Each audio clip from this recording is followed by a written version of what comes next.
اور اپنے رب کی طرف رجوع کرو اور اس کے فرما بردار ہو جاؤ، اس سے پہلے کہ تم پر عذاب آئے، پھر تم کو مدد نہیں ملے گی۔ اور اس کی پیروی کرو جو اچھی کتاب تمہارے رب نے تمہاری طرف اتاری، اس سے پہلے کہ تم پر اچانک عذاب آ جائے اور تم کو خبر بھی نہ ہو۔ تارے کی قسم جب غائب ہونے لگے کہ تمہارے رفیق محمد صلی اللہ علیہ وآلہ وسلم نہ رستہ بھولے ہیں نہ بھٹکے ہیں اور نہ خواہش نفس سے منہ سے بات نکالتے ہیں۔ یہ قرآن تو اللہ کا حکم ہے جو ان کی طرف بھیجا جاتا ہے۔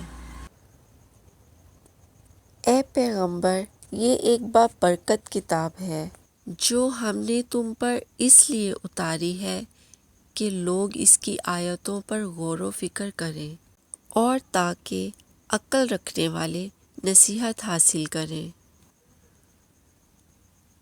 وہی اللہ ہے بنانے والا، پیدا کرنے والا، ہر ایک کو صورت دینے والا۔ اس کے ہیں سب اچھے نام، اس کی پاکی بولتا ہے جو کچھ آسمانوں اور زمین میں ہے، اور وہی عزت و حکمت والا ہے۔